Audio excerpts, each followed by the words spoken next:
तो प्यारे बच्चों, आज की क्लास होने वाली है एक्सरसाइज 9, मतलब जी है 10th क्लास। और प्रश्नावली कौन सी चलेगी आज हमारी? 9वीं चलेगी। तो इसमें देखो हमने पहला पार्ट तो आपको डाल दिया है, जो बेसिक नॉलेज होती है वो तो हमने आपको करा दी है। तो आज हम देखेंगे सवालों के अंतर्गत चलेंगे कि सवालों को हमें किस प्रकार से हल करना है।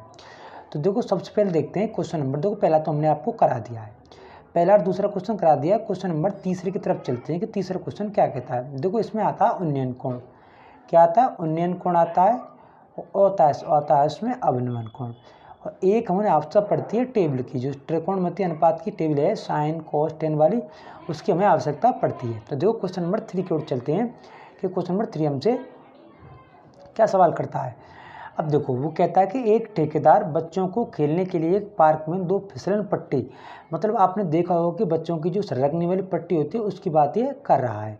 और उसकी बात कर रहा है तो इसमें देखो तो हमसे ये बात कर रहा है कि फिसलन पट्टी की, जो बच्चों की रगड़ने वाली पट्टी होती है। देखो चित्र में दर्शाया हुआ है कि जैसे ये मान लो आपकी फिसलन पट्टी है, तो यहाँ से बच्चा रखेगा और यहाँ से तक सीता बिंदु तक आएगा। जिससे खंबा है, खंबे पे सीढ़ी लगी होती है, आपने देखा हुआ विद्यालयों में। तो यहाँ से बच्चा चढ़ता है, चढ़ने के बाद यहाँ से रख के नीचे की तरफ वो आता है। ऐसा भी हमसे वो कह रहा है। तो ये कहता है कि 1.5 मीटर क्या ये खंबा है। अब 30 मीटर एंगल पर ये फिसलन पट्टी लगी हुई है धरातल से, मतलब जमीन से। अब वो कहता है हमें कि इस फिसलन पट्टी की लंबाई ज्ञात हमें करनी है। क्या ज्ञात करनी है? लंबाई किसकी? इस फिसलन पट्टी की। तो देखो ये क्या है हमारा कर्ण। तो कर्ण के सामने क्या होता है? ये होता है आपका ये हमारा क्या है 90 डिग्री का एंगल। इसके सामने क्या होता है? कर्ण होता है। तो इसको लिखेंगे सबसे पहले, क्या लिखेंगे हम? कर्ण लिखेंगे। देखो ये होता है हमारा कर्ण, ये हमारा कर्ण है। अब देखो जिस बिंदु से हम देखते हैं, इस बिंदु हमारा एंगल होता है, उस बिंदु को मानते हैं हम आधार। क्या मानते हैं? आधार। तो ये हमारा आधार है। अब बच गया ये लंब है। तो देखो हमें इन दोनों में संबंध ज्ञात करना है, एक तो लंब में एक कर्ण में। तो हमेशा हमें साइन थीटा काम में हमारा आएगा। वो कैसे आएगा? अब देखो यहाँ से बोलता है LAL और बटे KA। तो देखो ये पहला होता है साइन। क्या होता है हमारा? साइन। तो लंब बटे कर्ण। तो लंब और कर्ण की बात इसी में साइन में ही होती है। तो हम लिखेंगे समकोण त्रिभुज ABC में। तो यहाँ लिखेंगे समकोण त्रिभुज ABC में। क्या लिखेंगे यहाँ से? समकोण त्रिभुज ABC में। तो यहाँ से लिखेंगे हम समकोण त्रिभुज ABC, समकोण त्रिभुज ABC में। देखो ABC में बात करते तो हमें क्या लगाना है? Sine theta. क्या लगाना है? Sine theta. तो साइन थीटा होता है लंब और बटे होता है नीचे कर्ण। लंब बटे कर्ण। तो यहाँ से लिखेंगे आपको साइन, यहाँ से आएगा आपकी 30। लंब कितना हमारे पास? 1.5 और कर्ण कितना हमारे पास? AC। अब देखो यहाँ से हमें साइन 30 का मान रखना है। साइन 30 का मान होता है 1/2 बराबर 1.5 और नीचे आएगा आपका AC। अब देखो क्रॉस मल्टीप्लाई करेंगे, बज गुणा चलेंगे, तो यहाँ से आती है AC बराबर आती है यहाँ से 1.5 से, तो 2 से गुणा करेंगे तो 3 पॉइंट क्या आती है यहाँ से? 0। तो AC की लंबाई परफेक्ट लंबाई आती है, तो कितनी आती है? 3 और ये मीटर। तो हमेशा जो हमारी ये आई है AC फिसलन पट्टी की लंबाई कितनी आई है? 3 मीटर आई है। अब देखो आगे चलते हैं। इसमें 2 कंडीशन थी, 2 सवाल थे। पहला यहाँ तक हमारा समाप्त होगा। अब कह रहा है जबकि इससे अधिक उम्र बच्चों के लिए 3 मीटर की ऊंचाई की फिसलन पट्टी बनाई गई है। 3 मीटर ऊंचाई वाले एक डाल के अनुसार फिसलन पट्टी बनाई गई है, तो भूमि के साथ 60 डिग्री का एंगल बनाती है। तो फिर में क्या ज्ञात करनी? फिसलन पट्टी क्या ज्ञात करनी है? लंबाई ज्ञात करनी है। अब देखो इसमें देखो हमने नेक्स्ट चित्र में आपको दर्शाया है। देखो ये रहा, हमने ये दर्शाया है कि ये आपकी क्या है? फिसलन पट्टी है और ये इसकी 3 मीटर का आपका खंभा। तो हमें क्या ज्ञात करनी है? यहाँ से ये ज्ञात करनी है हमें, दूरी ज्ञात करनी है हमें क्या की? PR की। क्या करनी है हमें? PR की में क्या ज्ञात करनी है? दूरी हमेशा ज्ञात करनी है। तो देखिए लिखेंगे समकोण त्रिभुज PQR में। तो यहाँ लिखेंगे समकोण त्रिभुज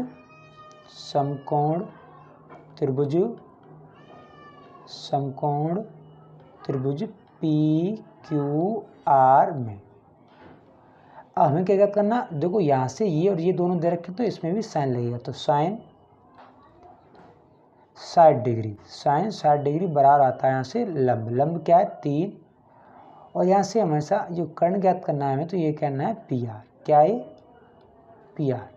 तो देखो साइन 60 का मतलब होता है √3/2 बराबर 3 और नीचे आता है हमारा PR। अब देखो यहाँ से बच गुणा करेंगे, इसका गुणा इससे होगा, इसका गुणा इससे होगा, तो यहाँ से हम ज्ञात करेंगे PR गुणा √3 बराबर 2 गुणा 3। अब देखो PR के यहाँ से वैल्यू निकालेंगे तो 2 गुणा 3 और नीचे क्या आता है हमारा √3। तो √3 से 3 हमारा कैंसिल होता है। मतलब ये कि अगर परमीकरण भी करेंगे आप तब भी हमेशा ये मान निकल के आता है कि √3 से ये 3 कितनी बार कटेगी, 3 बार √r। तो यहाँ से कितना आता है 2√3 मीटर। ये क्या आती है सेकंड फिसलन पट्टी क्या आती है, लंबाई निकल के आती है। अब चलते हैं नेक्स्ट क्वेश्चन पर। नेक्स्ट क्वेश्चन देखते हैं।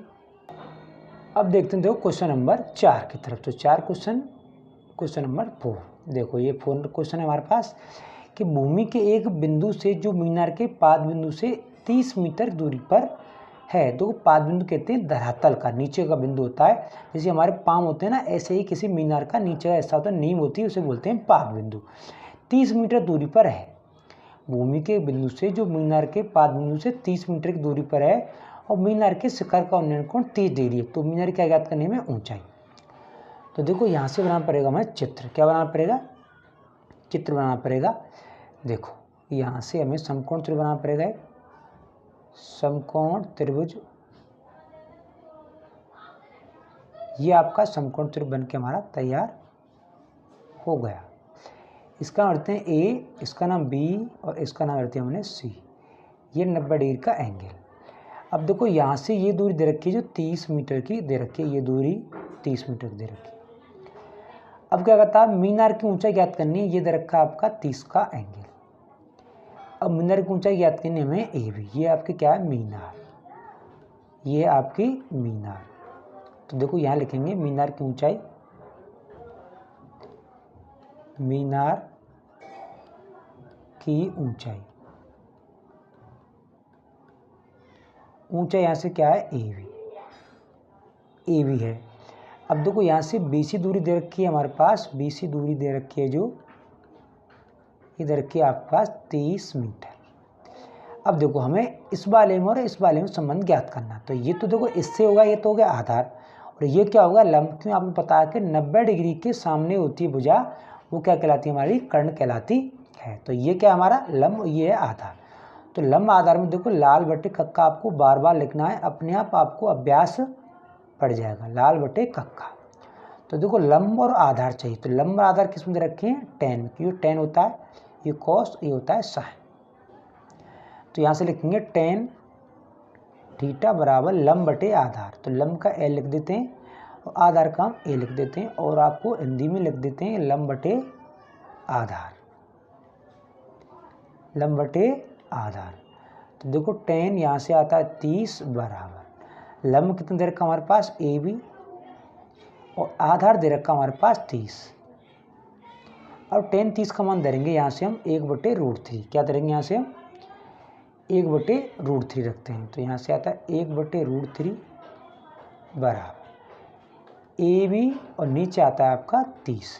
तो इससे बज गुणा करेंगे तो यहाँ से AB गुणा √3 और बराबर क्या आता है 30। तो AB जब ज्ञात करेंगे तो 30 का जब गुणनखंड करेंगे हम तो 10 गुणा क्या कर देते हैं इसके 3। कि ऐसा क्यों किया आपको अभी समझ में आ जाएगी, क्योंकि AB का मान निकालेंगे ना जब हम, तो देखो इससे √3 से ये 3 कट जाएगी आराम से, हमें तो 10 √3 इससे आम आंसर मान निकल के आ जाएगा। अब ऐसा नहीं करते तो आपको फिर परमीकरण करना पड़ता, परमीकरण की आपकी क्या पड़ती आवश्यकता। तो आप अब इसकी परमीकरण की हमें कोई आवश्यकता नहीं पड़ी। तो क्या आएगा आंसर इसका 10 √3 निकल के आंसर आता है। अब क्वेश्चन चलते हैं 5 की ओर। Question number 5। क्वेश्चन 5 है हमारे पास, भूमि के 60 मीटर ऊंचे एक पतंग उड़ रही है, पतंग में लगी है डोर। तो देखो यहाँ से ही चित्र बनाते हैं हम, यहाँ से ये चित्र बन गया आपका। देखो 60 मीटर ऊंची, तो यहाँ से 60 मीटर ऊंची पतंग है मान लो आपकी। तो यहाँ से 60 मीटर ऊंची पतंग आपकी उड़ रही है, ठीक मान ली। पतंग में लगी डोरी, डोरी लगा देते हैं यहाँ से, डोरी यहाँ से ऐसे हमने एक लगा दी, ये लगा दी, तो ये एंगल दे रखा है आपका 60 डिग्री का। कितना दे रखा है? 60 डिग्री। इसको मानते हैं ए, पतंग यहाँ है, ये बी है और ये वाली सी है। यहाँ से हम उड़ा रहे हैं, यहाँ से उड़ा रहे हैं, इसको कहाँ से उड़ा रहे हैं? यहाँ से। तो अब कहता है वो कि ये मानकर कि डोरी में कोई ढील नहीं है, मतलब डोरी तनी हुई है ये हमारी, तो ये दूरी हमें ज्ञात करनी है। तो देखो एक तो ये दूरी और ये, इन दोनों में संबंध ज्ञात करना है। तो सिंपल सी बात है, क्या लगेगा इसमें? साइन लगेगा। क्या लगेगा? साइन लगेगा। तो करते हैं यहाँ से ए बी दूरी, ए बी दूरी बराबर 60 मीटर, 60 मीटर हो गई। अब बी सी हमें दूरी ज्ञात करनी है और डोरी की ढील है, डोरी की लंबाई ज्ञात लिख दें यहाँ से, डोरी की लंबाई, डोरी की लंबाई हमारी क्या है? AC है। तो देखो हमें बता दिया कि इसमें और इसमें संबंध आपको ज्ञात करना है। किसमें? इसमें। तो देखो लाल, हम बार बार आपको लगाएंगे लाल बटे कक्का।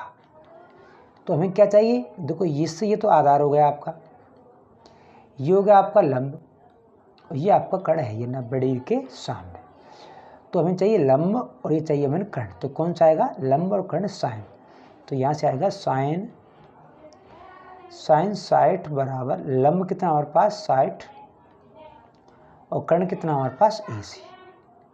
देखो साइन 60 को उठाए √3/2 बराबर 60 आएगा यहाँ पर, और यहाँ पर आएगा आपका AC। अब बजगुणा करेंगे तो यहाँ से आता है AC गुणा √3 और बराबर 60 गुणा 2। अब देखो AC का जब वैल्यू निकालेंगे तो कुछ 60 के करेंगे गुणनखंड, तो इसके आते हैं 20 गुणा 3, 20 गुणा 3 और 2 आपकी है ये पीछे, और नीचे आता है आपका √3। √3 से 3 कटेगी तो AC की यहाँ से जो वैल्यू निकल के आती है तो 20 दूनी 40 और आती है यहाँ से √3 मीटर में। यह आपका क्या है? आंसर। आंसर मतलब डोरी की लंबाई है। यहाँ से क्या है? डोरी की लंबाई 40 √3 और मीटर। अब ऐसे सवाल को देखने के लिए हमारे वीडियो को आपको सब्सक्राइब जरूर करना पड़ेगा, क्योंकि हम यहाँ से साइंस की और इंग्लिश की दोनों की क्लास जल्दी ही लेके आपके सामने आएंगे। तो प्लीज़ बच्चों, अगर नए हो तो हमारे चैनल को सब्सक्राइब कर लीजिए प्लीज़, और अपने मित्रों के साथ ज़रूर शेयर कीजिए, क्योंकि इसके बाद हम वेरी इंपॉर्टेंट क्वेश्चन की सीरीज चलाएंगे नहीं, क्योंकि अर्धवार्षिक परीक्षा आने वाली है आपकी, अर्धवार्षिक परीक्षा से पहले ही चलाएंगे आपकी। तो कल फिर मिलेंगे नई वीडियो के साथ, तब तक के लिए धन्यवाद।